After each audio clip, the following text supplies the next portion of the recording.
Cette règle explique pourquoi la plupart des gens abandonnent tout ce qui commence au bout de quelques jours. Que ce soit pour créer du contenu, faire du sport, lancer un business ou n'importe quel projet, on croit qu'on lâche à cause d'un manque de motivation ou de discipline, qu'il faut juste se bouger et avoir plus de volonté. Pourtant, il y a un problème un peu plus subtil auquel on pense pas et qui est beaucoup plus facile à résoudre que ce qu'on pense. Et pour t'expliquer ça, il faut que je te raconte une histoire. C'est l'histoire d'un mec qui avait plein d'ambition mais qui avait aussi l'impression d'être maudit. Il avait plein d'idées, plein de projets, mais à chaque fois qu'il lançait quelque chose, il finissait par l'abandonner complètement. Et ce mec, c'était le grand spécialiste de toutes les promesses du style « Allez, cette fois, c'est forcément la bonne, je suis un gros fils d'up si je tiens pas mes nouvelles habitudes. » Et résultat, il passait son temps à faire le yo-yo entre ses addictions et ses objectifs. Il débordait d'envie, de curiosité et d'ambition, mais il passait tout son temps à se saboter et à casser son élan. Il réfléchissait, il organisait, il planifiait tout dans les moindres détails quand il commençait quelque chose, mais et si il pouvait faire encore mieux? Alors il retouchait son plan, il réorganisait tout, il refaisait complètement sa stratégie. Il se disait que s'il trouvait la méthode parfaite, le bon setup ou le bon modèle, ça allait forcément marcher. Mais devine quoi? Soit il se lançait jamais,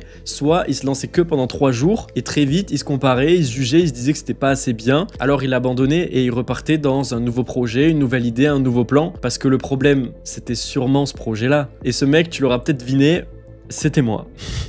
Super. Et le problème qui me faisait encore et toujours abandonner, c'est que j'enfreignais à chaque fois cette fameuse règle PMN.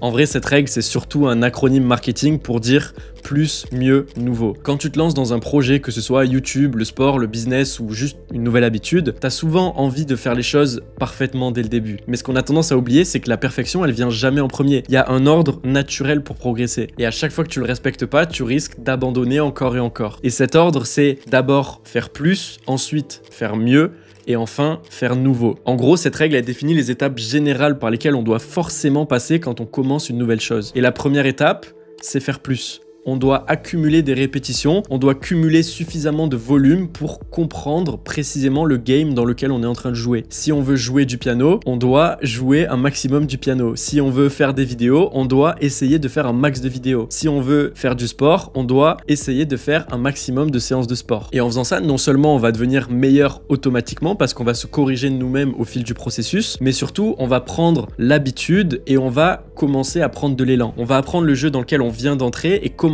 à comprendre comment ça marche vraiment. Par exemple, on va aller à la salle plein de fois et on va comprendre que, en fait, c'est un peu mieux avec un programme et que chaque exercice se fait avec une forme particulière et que il faut bien s'échauffer avant ses séances, etc. On va comprendre énormément de choses au début et tu sais comment on va comprendre tout ça? En étant un gros débutant et en faisant beaucoup de merde. Mais c'est normal parce qu'on est encore dans notre étape du volume, on est en train d'essayer de découvrir toutes les zones grises de la carte. Il y a encore plein de choses qu'on comprend pas dans ce nouveau domaine, mais on est juste à l'étape où il faut faire plus. Et c'est seulement une fois qu'on aura fait suffisamment de reps, on aura vu tous les défauts et toutes les choses qu'on peut améliorer, et là on va pouvoir commencer à faire mieux. Et c'est là que je vais faire le mec et vous étaler ma culture générale. Il y a une différence entre répétition et itération. Une répétition, c'est faire une action encore et encore, et une itération, c'est faire une action en améliorant la précédente. Parce que pour se lancer, on a juste besoin de volume et de répétition, mais pour continuer de progresser, on va avoir besoin de faire des itérations. On a fait plein de séances à la salle et maintenant on sait qu'il faut qu'on améliore notre programme, la forme de nos exercices et manger potentiellement plus sainement. Et tout ça sera possible uniquement parce qu'on a acquis plus de perspectives grâce au volume qu'on a fait au départ. Parce qu'on a déjà fait un minimum de reps dans notre domaine. On a découvert la majorité des parties qui étaient grises sur la carte et maintenant on comprend beaucoup mieux le jeu auquel on est en train de jouer. On a fait pas mal de piano et maintenant on sait qu'il faut savoir lire une partition. On a fait des vidéos YouTube et maintenant on sait qu'on est absolument éclaté à l'oral. On a fait nos séances de sport et on a vu qu'on s'entraînait beaucoup trop au pif. Et c'est là qu'on va pouvoir s'améliorer en se basant sur tous les problèmes et tous les points faibles qu'on a rencontrés en chemin. On va pouvoir s'améliorer en se basant sur des preuves de la vraie vie qui sont liées à notre propre expérience. Et une fois qu'on a bien entamé cette étape du faire mieux, qui prend d'ailleurs beaucoup de temps parce qu'il y a toujours énormément de choses à améliorer, là on va pouvoir se mettre à faire nouveau. On a enfin des bases solides, on a découvert toutes les zones grises de la carte et on comprend beaucoup mieux le jeu auquel on est en train de jouer et on va pouvoir se mettre à tester des nouvelles idées, des nouvelles méthodes et à commencer à se différencier et à avoir notre propre patte. Mais si on cherche à faire différent et original trop tôt, on va rien avoir sur quoi s'appuyer. On va être le pianiste qui veut inventer une mélodie de fou mais qui a jamais fait de de piano de sa vie. On va être le débutant qui cherche une idée de business révolutionnaire, mais qui a jamais monté de business de sa vie. On va être le youtubeur qui a une idée de concept de fou, mais qui sait pas comment faire une vidéo. C'est pour ça que cette règle, elle est giga importante pour n'importe qui veut commencer des nouvelles choses, que ce soit apprendre une compétence, monter un business, lancer un projet, faire du sport, développer une nouvelle habitude, etc. Le but, c'est de commencer par faire un maximum de volume. Comme le dit notre cher Alex Hormozy, que je cite et que je continuerai de citer dans chacune de ses vidéos, quand tu commences une nouvelle chose, trouve l'action qui va t'apporter un maximum d'expérience par rapport à cette chose et fais cette action en boucle. C'est dur d'être mauvais en vidéo en ayant posté 500 vidéos. C'est dur d'être mauvais en vente après avoir fait plus de 1000 appels de vente. Et ensuite, une fois qu'on a fait ce volume, si on est toujours mauvais, on peut chercher les axes d'amélioration et c'est là qu'on peut se mettre à faire mieux. Et une fois qu'on aura l'expérience nécessaire et qu'on saura comment ça marche, on pourra se mettre à innover et à faire nouveau. Alors maintenant qu'on a compris ce concept, il y a 3 choses importantes qu'on va pouvoir en tirer pour l'utiliser dans notre propre vie. Première chose, la plupart des gens abandonnent parce qu'ils sautent les étapes. Exactement comme l'histoire du début, on voit ça partout autour de nous, on a la malédiction de vouloir faire parfait avant même de faire. On essaie tous de faire mieux ou nouveau alors qu'on n'a même pas fait de répétition. On est tous en train de sauter les étapes en refusant de se considérer comme des débutants. On veut montrer à tout le monde qu'on sait faire une mélodie de fou alors qu'on n'a même pas commencé à jouer du piano. Et c'est là que tu te retrouves comme moi à perfectionner les vidéos d'une chaîne que t'as même pas encore créée. Tu te retrouves à prendre de l'avance et à peaufiner tes vidéos sans jamais les poster. Tu te retrouves à t'attarder sur un détail d'une microseconde dans la vidéo, à passer des heures à chercher la meilleure musique tendance en hausse ou je ne sais quoi, alors que t'as encore jamais publié de vidéo. Et perso, j'ai déjà utilisé toutes les excuses possibles en disant que j'étais juste perfectionniste et que j'avais le sens du détail ou quoi. Sauf que je vais devoir lâcher une bombe difficile mais qui aurait bien servi aux maths du passé. Tu peux pas te permettre d'être perfectionniste tant que t'as pas fait au moins 100 reps sur le sujet. Parce que si t'as pas de résultat, c'est pas à cause du détail de la demi-seconde que t'as pas corrigé ou de la mauvaise musique tendance. Si t'as pas de résultat, c'est juste que t'as pas fait assez de reps et de volume pour savoir ce qui est bon et ce qui marche. T'es en train d'essayer d'avoir des résultats niveau 100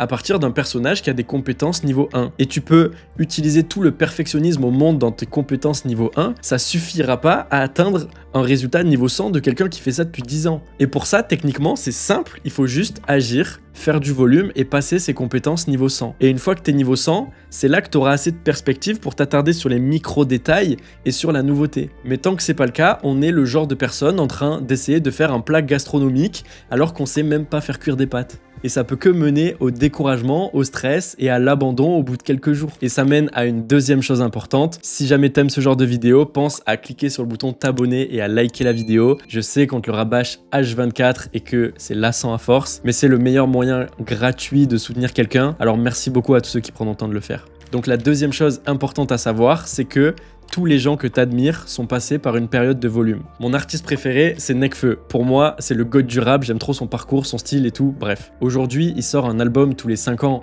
et encore, il se permet d'être créatif, de suivre ses idées et ses envies, mais il peut faire ça uniquement parce qu'il a eu une énorme période de volume dans ses débuts. Il a vraiment percé autour de 2015 avec On Verra, mais ce qu'on voit pas, c'est qu'il a commencé le rap vers 2007 et qu'il avait déjà fait des centaines de sons. Et c'est pareil pour Squeezie et pour la majorité des youtubeurs qu'on aime bien. Aujourd'hui, ils font plein de nouveaux concepts, mais c'est parce qu'ils ont déjà fait des centaines, voire des milliers de vidéos pour comprendre le game et pour s'améliorer. Inoxtag, que sur YouTube, il a fait plus de 400 vidéos. MrBeast, il a fait plus de 800 vidéos. Squeezie, il est autour de 1700. Et la plupart des gens qui percent et qui deviennent connus du jour au lendemain ont en fait un background de plusieurs années d'action et de volume. Et parfois, c'est vrai, il y a des exceptions de temps en temps, mais je t'invite à regarder tous les gens que tu admires le plus et qui ont des gros résultats, et tu verras que cette règle s'applique pour 99% des gens. La plupart de tes stars préférées n'ont pas eu droit à un raccourci. Et ça mène au troisième point qui va peut-être t'éviter beaucoup de galères et de déceptions. Il faut pas toujours s'inspirer des actions que font les gens qui ont déjà réussi. Pour reprendre l'exemple de Nekfeu, on va voir son mode de vie actuel et on va se dire qu'il suffit d'aller une fois de temps en temps au Japon et de faire un album banger de temps en temps pour être connu. On va voir aussi tous les vlogs des gens multimillionnaires, des Iman Gadzhi et de ceux qui profitent à Dubaï. Et on va croire que c'est ça qu'il faut faire pour devenir riche. Mais ça, c'est ce qu'ils font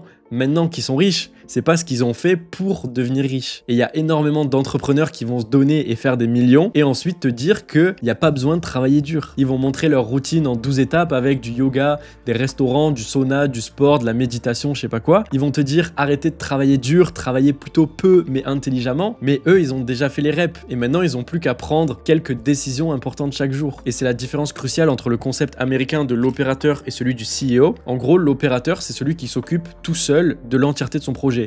Il est au four et au moulin. C'est celui qui fait des vidéos pour ses réseaux, qui fait son montage, qui fait ses pages de vente, qui fait son marketing, qui fait son service client, etc. L'opérateur, c'est celui qui fait les reps et qui doit être partout parce qu'il n'a pas encore les moyens et les connaissances pour pouvoir déléguer et se concentrer uniquement sur sa zone de génie. Et cette période d'opérateur, elle peut durer très longtemps, mais elle est aussi ultra importante parce qu'elle permet à la personne de propulser sa courbe d'apprentissage et de maîtriser son craft. Elle lui permet de connaître tous les micro-détails et les micro-nuances de son activité et elle lui permet aussi de voir ce que c'est de travailler dur et de faire les reps dans son domaine. Et une fois qu'on a du résultat en tant qu'opérateur, on peut se permettre de déléguer et de passer en mode CEO en se concentrant sur sa zone de génie et en prenant uniquement les décisions les plus importantes. Squeezie peut maintenant se concentrer sur ses idées et ses tournages. Nekfeu, il peut se concentrer sur son écriture. Iman Gadzhi, il peut se concentrer sur les quelques appels importants de la journée. Mais la vérité difficile, c'est que tant qu'on n'a pas encore un minimum de résultats, on doit boucler un maximum de volume. On doit faire un maximum d'itérations. On ne doit pas céder à la tentation du perfectionnisme, du micro-détail et de l'attente des résultats de fou. On doit juste se concentrer sur le progrès